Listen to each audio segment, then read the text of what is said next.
Bueno, queridos hermanos, como siempre es un placer estar en el día de hoy con ustedes, poder predicar de la palabra del Señor. Siguiendo con el tema que estamos estudiando, todas estas predicaciones y estos días, estamos hablando acerca de la obra del Espíritu Santo. Ese es el tema, la obra del Espíritu Santo, y hemos hablado de cuál era la labor o el trabajo que el Espíritu Santo tenía tanto en la antigüedad, allá en el Antiguo Testamento, como también cómo actuó en la obra o en el ministerio que Jesús estuvo aquí, cuando Jesús estuvo aquí en la tierra, ¿no? Jesucristo, todas las cosas que hizo, lo hizo bajo el poder del Espíritu Santo. Y vamos a ver también, y vimos también que los apóstoles, ya, cuando recibieron el poder del Espíritu Santo, ellos pudieron llevar a cabo la misión o la gran comisión que Jesús les dio a los apóstoles. ¿De qué cosa? De ir a predicar el Evangelio. Cuando recibieron el poder, ellos tuvieron, ¿no?, la capacidad para realizar el plan que Dios tenía para sus vidas.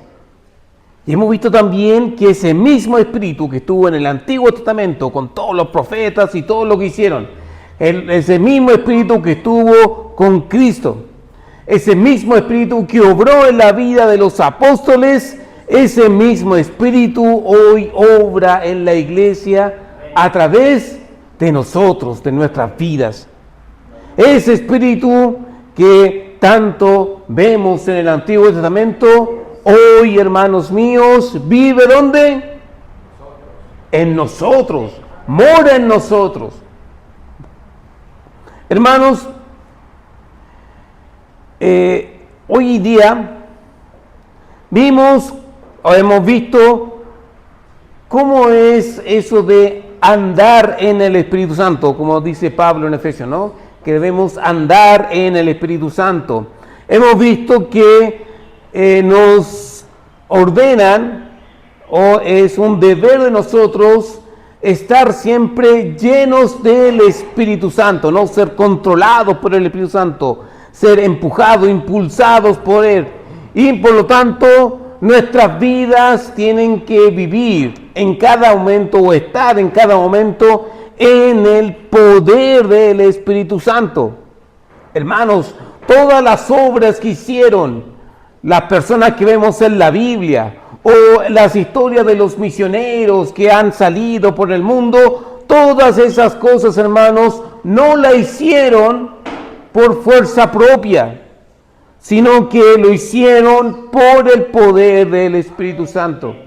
Cuando la iglesia ha resistido los grandes embates que hay, el que el mundo o el enemigo le ha tirado, ¿no? Persecuciones, muertes, la iglesia se ha mantenido firme por el Espíritu Santo que le dio valor y fuerza y tenacidad para esos hombres de no volverse atrás. Y ese mismo Espíritu, hermanos, es el que mora en nosotros.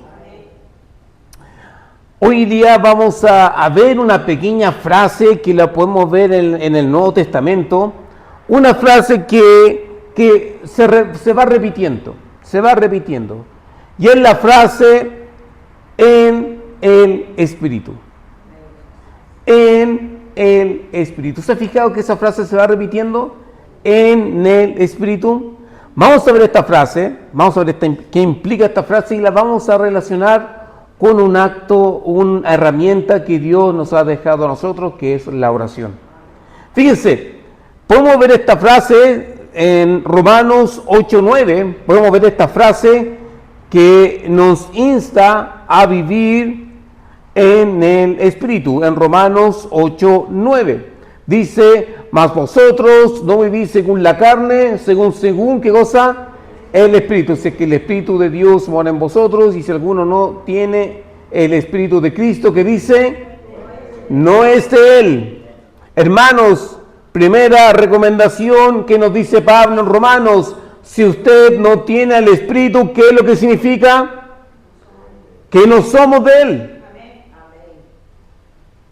Preocúpese. Mi pregunta es, ¿Usted tiene al Espíritu Santo en su vida? Usted lo tiene, porque si no lo tiene, simplemente no es de Cristo. Porque el Espíritu Santo es el sello que Dios nos da, que nos dice, tú perteneces a Dios. Fíjense lo que dice en Efesios 6:18, donde se nos llama a orar en el Espíritu Santo. Efesios 6:18 nos dice, o nos habla de que debemos orar, dice, orando en todo tiempo con toda oración y súplica, que dice, en el Espíritu, y velando en ello con toda perseverancia y súplica por todos los santos. Fíjense lo que dice en Efesios 2:22, en el cual nos dice que nosotros somos morada de Dios, pero ¿en qué cosa? En el Espíritu. Fíjense lo que dice en Efesios 2:22, dice, en quien vosotros también sois juntamente edificados, ¿para qué cosa? Para morada de Dios, ¿en qué? En el Espíritu. Fíjense muy bien, ¿qué dice? Colosenses 1:8. Colosenses 1:8 señala ¿qué cosa? Que nuestro amor en comunión tiene que ser en el Espíritu. Dice, quien también nos ha declarado vuestro amor, ¿en qué cosa? En el Espíritu. El amor debe ser en el Espíritu. Y como sabemos, hermanos, en el libro de Apocalipsis, donde vemos que el apóstol Juan vio visiones y todas esas cosas, ¿saben lo que lo hizo? ¿Saben por qué vio visiones? Porque los vio en el Espíritu. Fíjense, lo dice en Apocalipsis 1:10.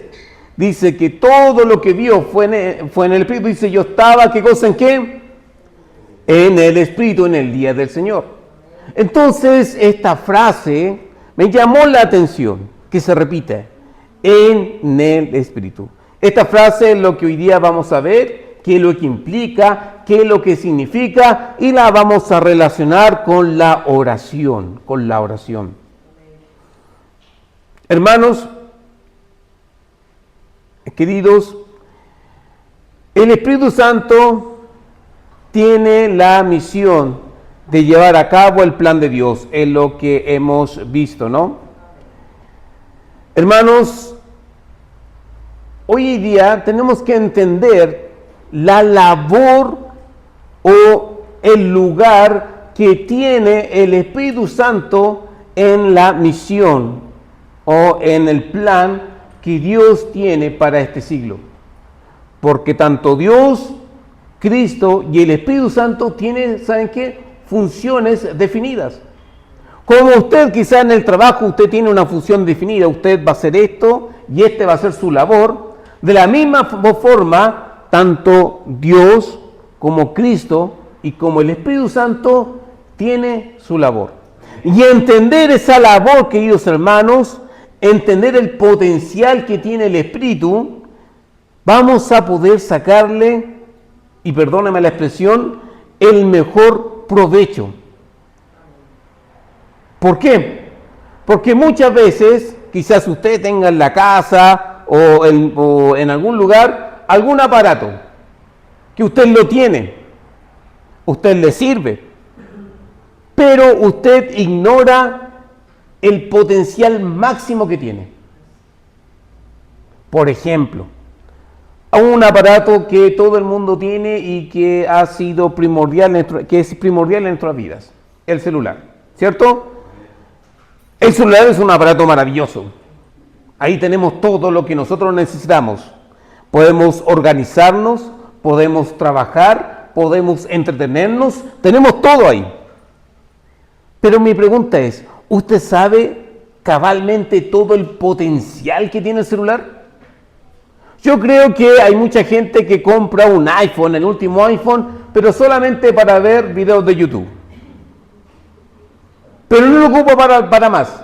De hecho, si usted puede ver, el celular fue creado para tantas cosas, para tantas tareas, que si uno supiese cabalmente para qué es lo que realmente puedo hacer, eso sería aún más maravilloso para nuestras vidas.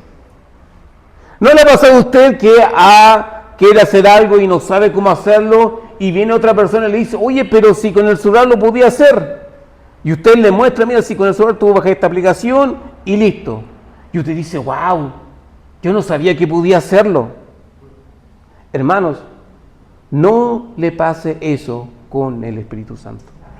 Que no le pase eso de que usted va delante de Dios y Dios le diga, bueno, ¿y por qué no hiciste eso? Para eso te dio el Espíritu Santo. Y usted diga, es que no sabía que yo podía hacerlo con el Espíritu Santo. No, hermanos, que no le pase eso. Ustedes tienen que entender cabalmente cuál es la función del Espíritu Santo y cómo puedo beneficiarme en él. Porque, hermanos, el Espíritu Santo nos fue dado para vivir en él. El Espíritu Santo nos ayuda en nuestro trabajo, en nuestra vida personal, en nuestra familia, en nuestras amistades, en nuestros estudios. El Espíritu Santo está ahí para apoyarnos en cada momento, en el momento más difícil, el Espíritu Santo está ahí. En el momento de mayor alegría, el Espíritu Santo está ahí. En el momento en que usted tiene que tomar una decisión difícil en su vida, ¿sabe qué? El Espíritu Santo está ahí para ayudarlo. Pero si usted no sabe qué es lo que puede hacer el Espíritu Santo por usted, ¿qué va a pasar?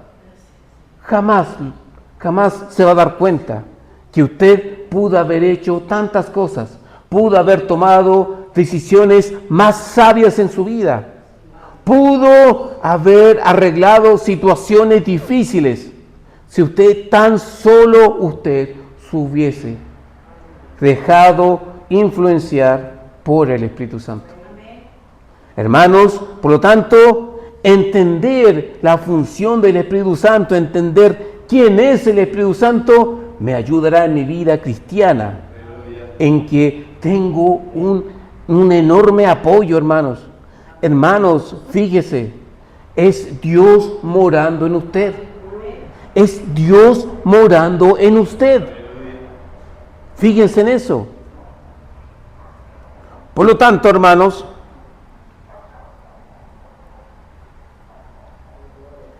tenemos que entender qué es la función del Espíritu Santo y entender que Él está para ayudarme y para bendecir mi vida en cada momento.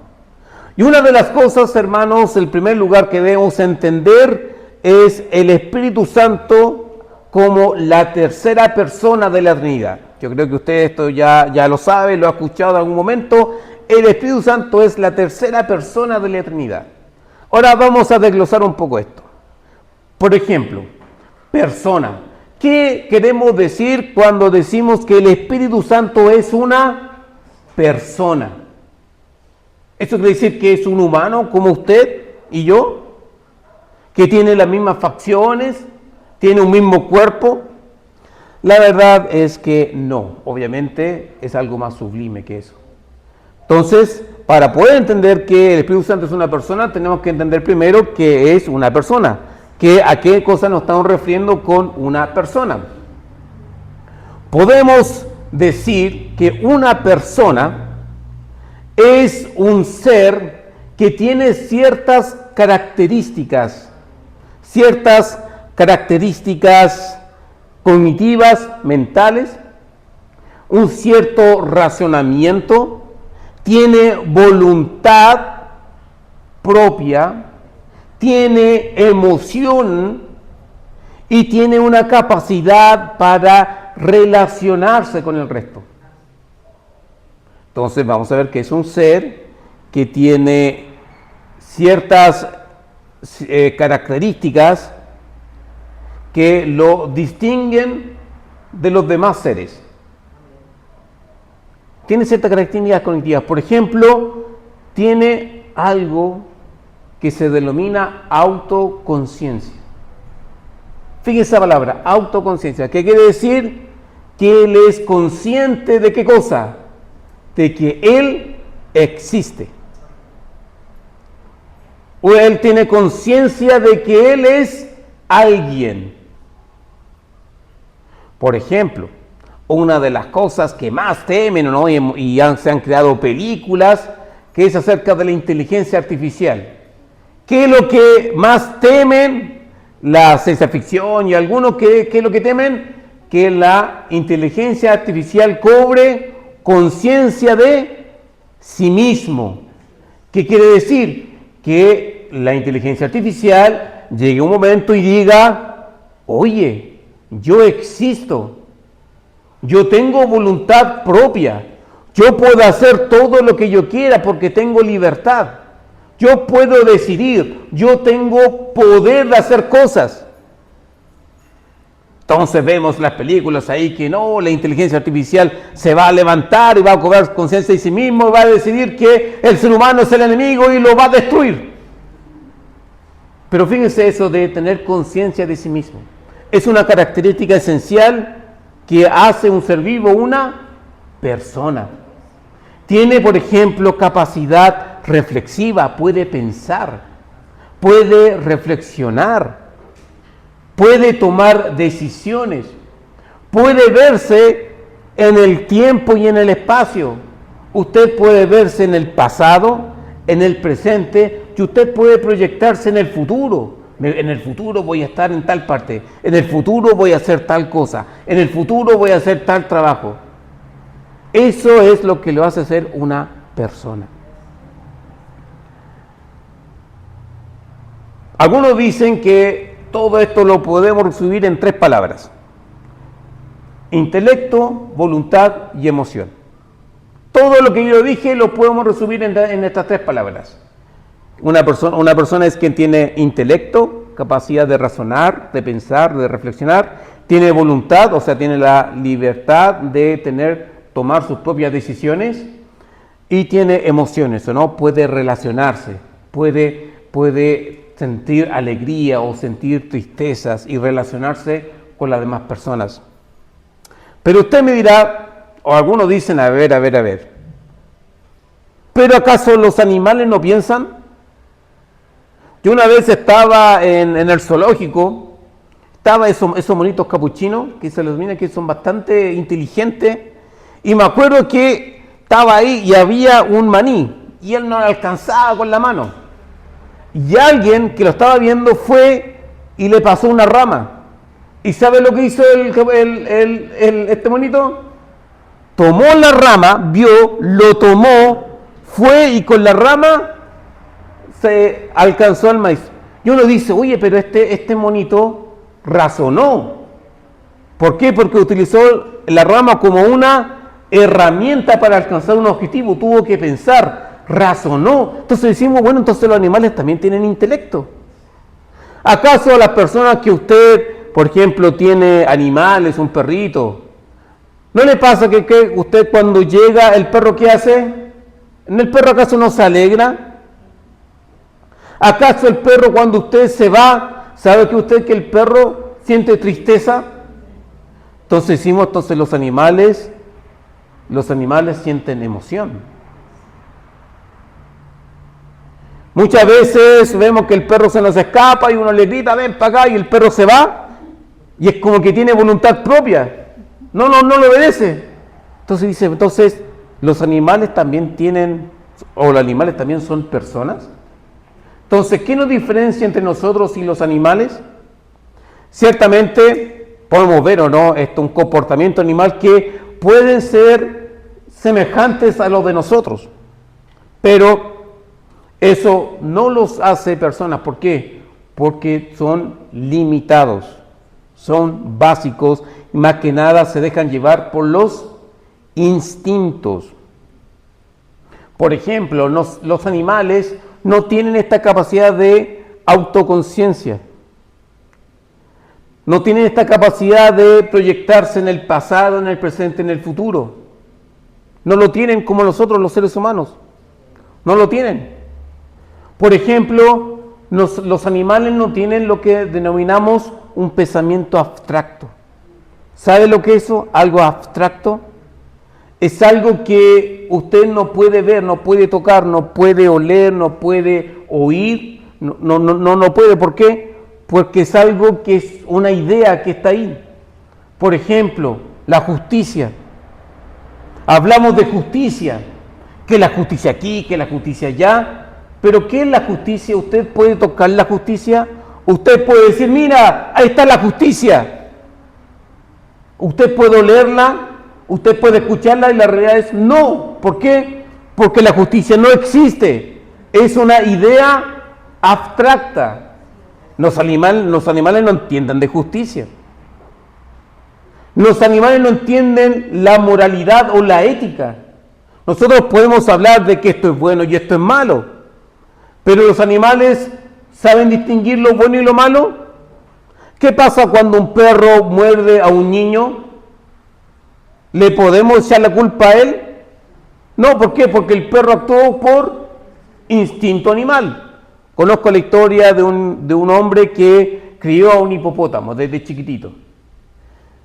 Y que quiso dar a entender que si usted cría un animal desde chiquitito, ese animal no le va a hacer daño, ese animal se va a ser domesticado.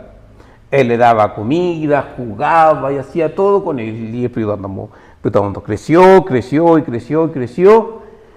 Y él decía, ven, el hipopótamo es mi amigo, no me hace nada porque yo lo crié desde chico. Pasó un día que el hipopótamo lo agarró, lo llevó hasta el fondo del lago y lo despedazó. ¿Qué pasó ahí? Que el hipopótamo actuó bajo sus instintos. Entonces, no tiene esta capacidad abstracta del bien y el mal. Nosotros sí. Nosotros podemos hablar de cosas abstractas. Por ejemplo, yo puedo hablar del mar y del océano sin tener la necesidad de nosotros estar en el mar ni en el océano. Nosotros nos podemos imaginar cosas, podemos entender así el mar, sin estar en ese momento. Entonces tenemos esa capacidad abstracta que el animal no puede. Y hay algo especial también, que el animal no puede. Nosotros tenemos la capacidad de conectarnos y tener comunión con el Señor. Nosotros tenemos la capacidad de trascender en esta vida. Podemos ver la vida eterna. Podemos decir, Dios está conmigo. Yo puedo hablar con Dios, yo puedo orar con Dios, yo puedo leer su palabra y estar con Dios. Los animales no entienden. Pueden tener quizás alguna conexión, pero no va a ser la misma que el ser humano tiene. Por lo tanto, aunque los animales puedan tener algunas similitudes con nosotros, eso no los hace personas. A nosotros sí tenemos esas. ¿Por qué? Porque la Biblia dice algo. Y aunque algunas cosas esto puede concordar con las ciencias humanas, como la psicología o la psiquiatría, que uno puede haber concordancia con esto, esta es la gran diferencia entre lo que dice la Biblia. Que la Biblia no es que se contradiga, sino que la Biblia agrega algo a este conocimiento humano, le agrega algo esencial. ¿Qué cosa le agrega? Que tanto usted como yo fuimos creados a imagen de Dios. A imagen de Dios. Aunque una imagen que ha sido estropeada por el pecado, una imagen que ha sido corrompida por la maldad que está en nosotros, pero una imagen que ha sido recuperada por Cristo. Esa imagen, ¿o no?, nos ayuda a conectarnos nuevamente con Dios.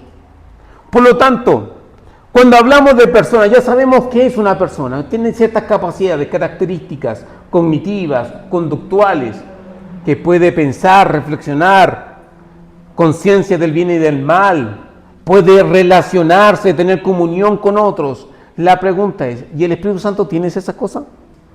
¿El Espíritu Santo tiene esas características?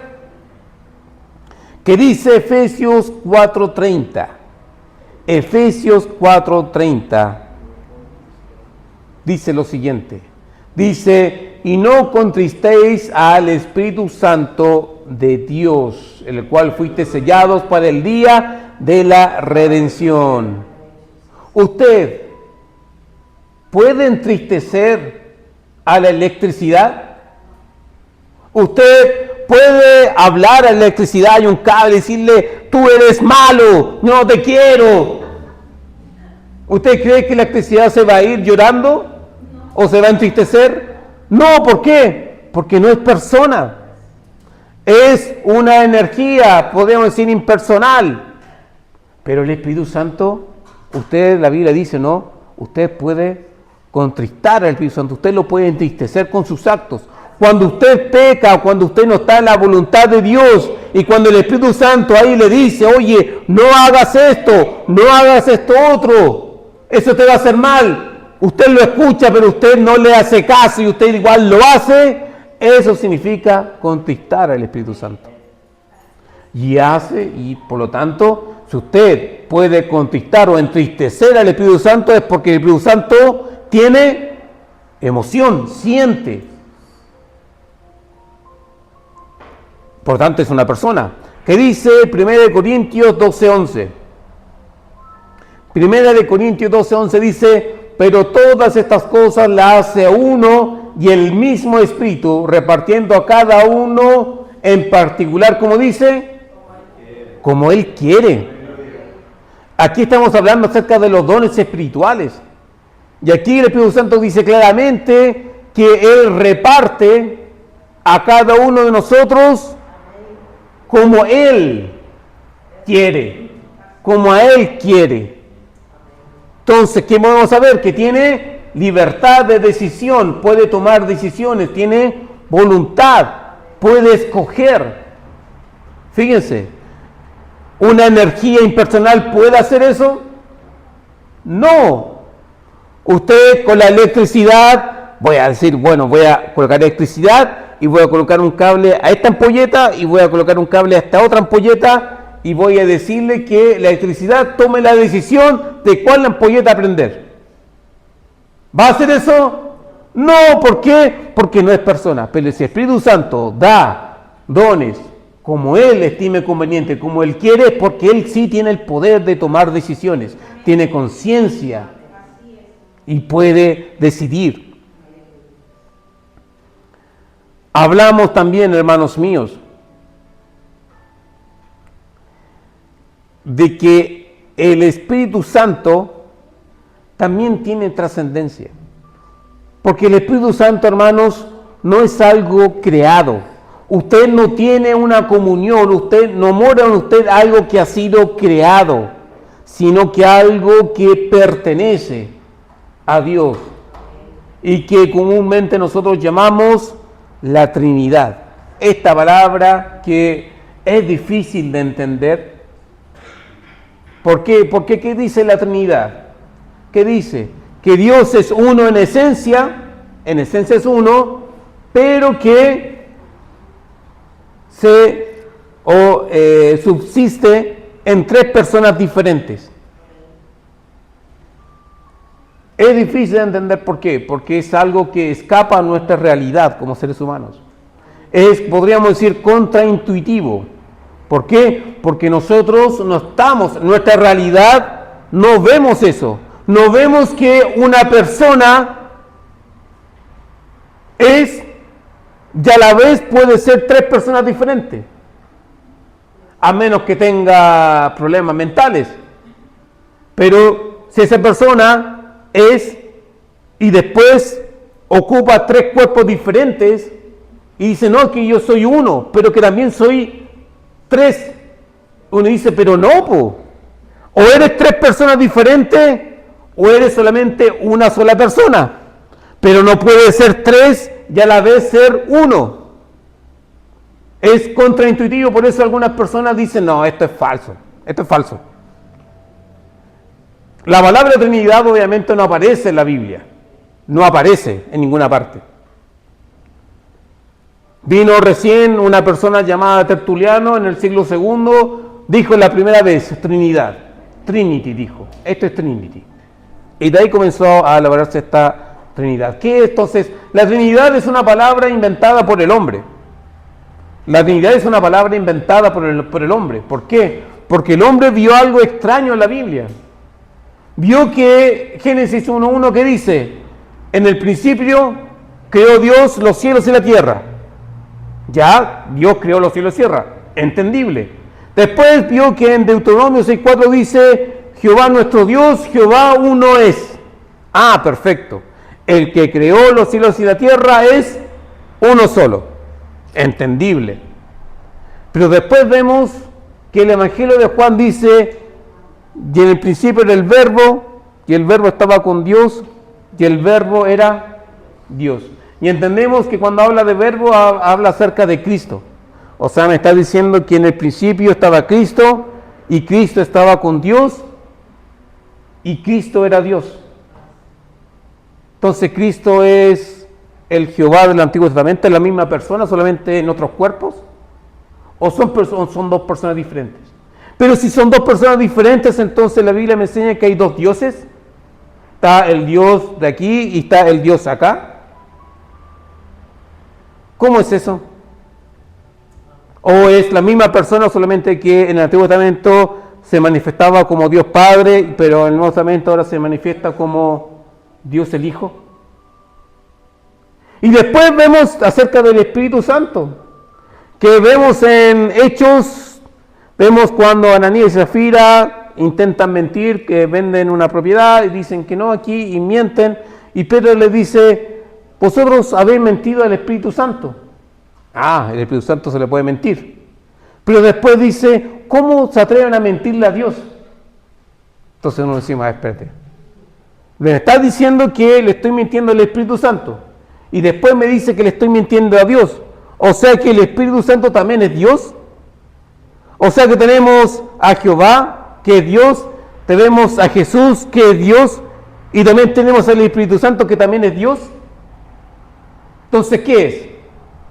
¿Son tres personas diferentes? Porque después dice, y bautízan en el nombre del Padre, del Hijo y del Espíritu Santo. Y después dice en 2 Corintios 13:14, dice, saludos en el amor de Dios, en la comunión del Espíritu Santo y en el Dios Padre. Entonces dice, ok, son tres personas diferentes, y a los tres se le llama Dios, pero Deuteronomio 6:4 dice que Dios es uno. Entonces, a ese fenómeno, algunos dicen, no, es que es una persona que se manifiesta como Padre, como Hijo, como el Espíritu Santo. Por ejemplo, usted es una persona, pero usted en la casa puede ser el esposo, usted en el colegio puede ser el padre, y usted en el trabajo puede ser, ¿qué cosa? El amigo. Es la misma persona, pero se manifiesta en forma diferente. Entonces no es que hay tres personas, sino que es la misma persona. Pero leemos por ejemplo, cuando Jesús es bautizado por Juan el Bautista, ¿qué pasa? Dice que Jesús está bautizado y que el Espíritu Santo bajó por una paloma, y después se escuchó una voz diciéndole, este es mi Hijo amado. O sea, estaba Dios, estaba Cristo, estaba el Espíritu Santo y estaba Dios. Entonces, ¿qué tiene el poder de subdividirse y después unirse? Entonces es algo complicado. Entonces las personas dijeron, no, es que Dios es uno en esencia, pero subsisten tres personas. Y aunque algunas personas lo niegan, esa afirmación tiene más armonía en la Biblia. Por eso que nosotros decimos la Trinidad. Y el Espíritu Santo es parte de esta Trinidad, es la tercera persona de la Trinidad. Y fíjense bien, que como es la tercera persona de la Trinidad, el Espíritu Santo tiene la capacidad de comunión. De comunión. Entonces el Espíritu Santo puede tener comunión con nosotros. Puede tener comunión.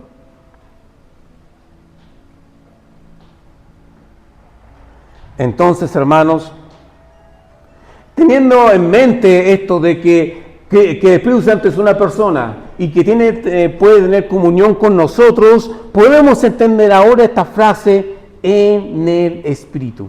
¿Qué significa andar en el Espíritu? ¿Significa qué cosa?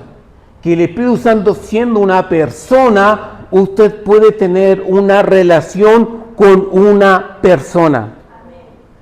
Hermanos, usted puede tener relación con una persona. Fíjense la persona que está al lado de usted.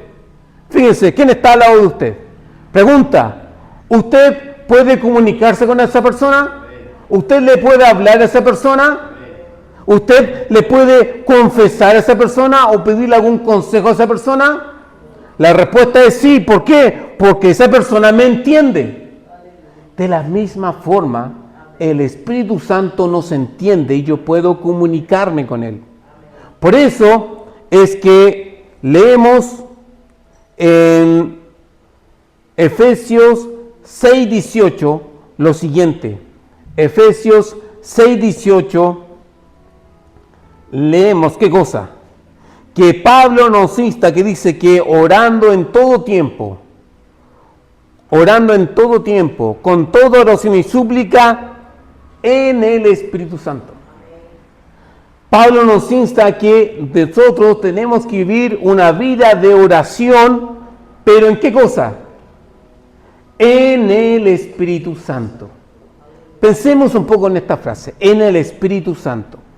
Esta frase está condicionada con la primera palabra. ¿Cuál es? En, ¿cierto? En.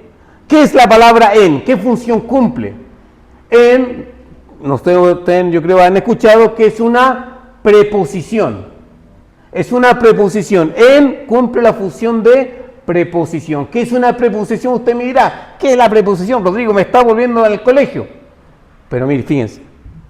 La preposición es una palabra que relaciona. Tiene la función de relacionar un sustantivo, por ejemplo, el espíritu, un adjetivo, algo rojo, grande, chico, bajo, azul, o un pronombre, yo, tú, él, vosotros, ellos. Relacionar eso con una oración, por ejemplo, para que sea más entendible. Juan escribe una carta. Es una oración, ¿cierto? Juan escribe una carta. Juan escribe una carta. ¿Quién escribe la carta? Juan. Por lo tanto, Juan es el sujeto. Juan, ¿qué está haciendo? Escribiendo una carta. Entonces, escribir es el predicado, es el verbo, ¿cierto? ¿Y qué cosa escribe Juan? ¿Qué está escribiendo Juan? Una carta. Entonces, la carta es el complemento directo, lo que está haciendo Juan. Juan escribe una carta. ¿Qué pasaría si yo quiero agregarle más información a esta oración? Por ejemplo, yo quiero agregarle la información del lugar donde está escribiendo Juan. Del lugar.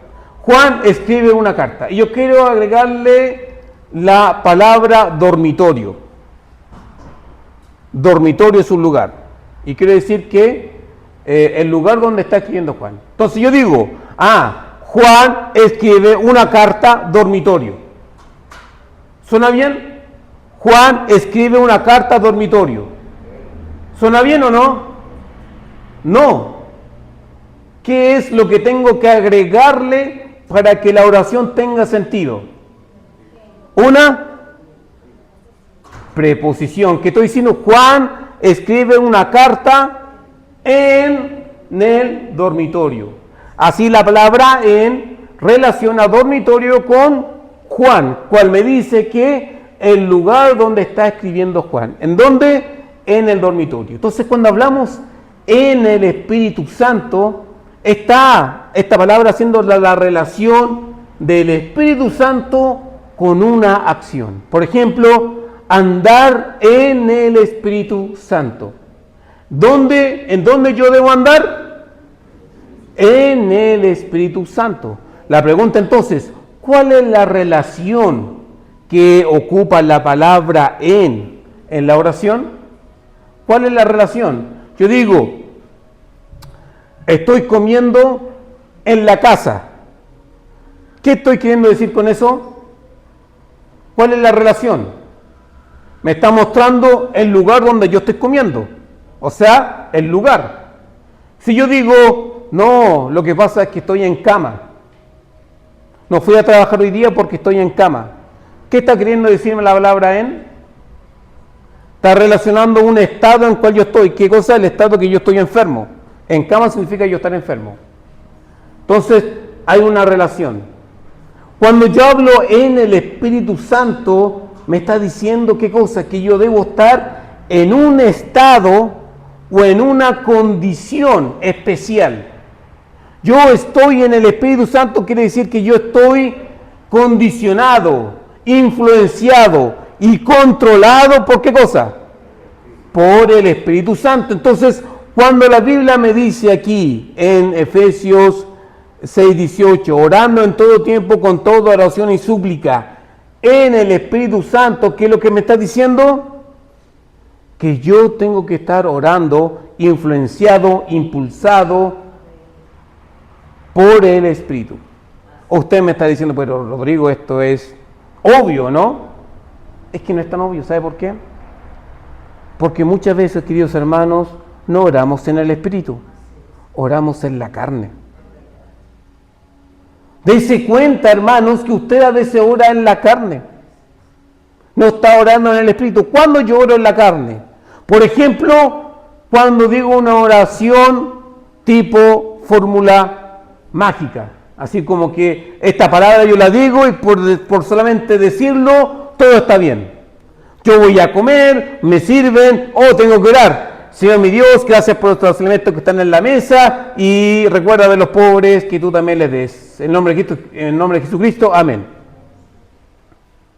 A veces decimos esas oraciones, pero me pregunto, ¿lo dice con intención?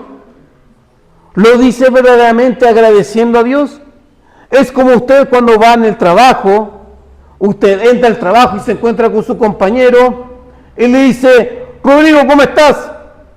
Muy bien, gracias, ¿cómo estás tú? No, yo estoy bien. Usted le ha pasado. Usted ha estado triste. Usted ha estado con problemas. Usted viene bajoneado. Pero usted dice, bien, gracias. Pregunta, ¿por qué lo dice? Porque no lo está diciendo con una intención. Lo está haciendo como una forma de protocolo para saludar simplemente.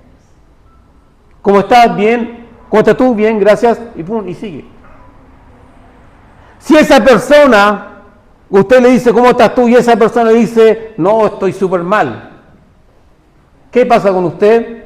Dice, chuta, me tengo que detener y tengo que esperar. ¿Por qué? Porque me está diciendo que está mal.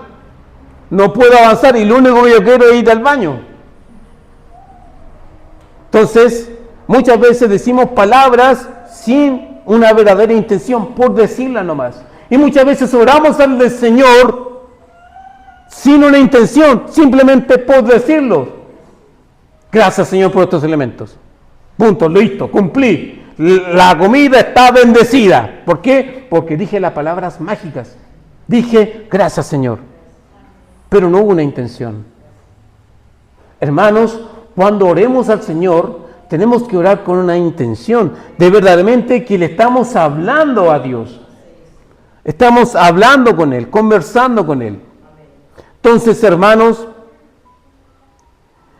orando en el Espíritu Santo significa eso. Significa que el Espíritu Santo, usted está en una condición en donde el Espíritu Santo está obrando en sus vidas y usted puede tener una comunión verdadera con Dios. Y cuando usted tiene una verdadera comunión con Dios, Dios escucha sus oraciones.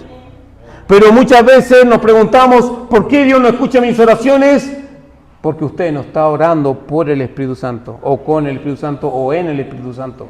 Usted está orando por la carne, o en la carne, o con la carne. Usted busca la voluntad de Dios. Muchas veces nosotros pedimos a Dios, pero no buscando la voluntad de Dios, sino buscando nuestra propia voluntad. Señor, yo quiero este trabajo.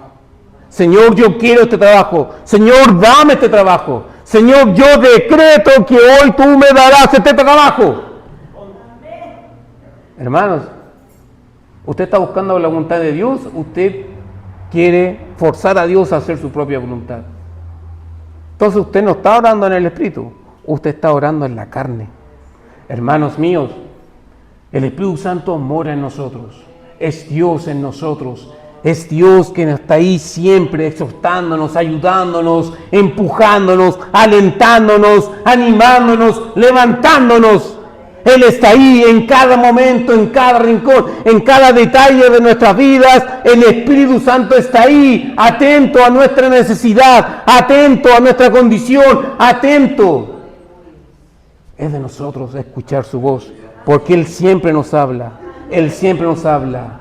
es de nosotros. Escuchemos la voz del Espíritu Santo. Vivamos y oremos y actuemos en el Espíritu Santo y no en la carne. En el Espíritu Santo es donde Dios se agrada entre nosotros. Oremos. Padre mío, Señor, gracias te doy por esta palabra, Dios Santo Eterno. Gracias te doy, Señor mi Dios, porque tú, Padre mío, estás con nosotros, Señor mi Dios. Tú obras en nosotros, Dios mío. Tú, Señor mi Dios, nos alientas, Padre Eterno. Gracias te doy por todo, en el nombre de Cristo Jesús. Amén.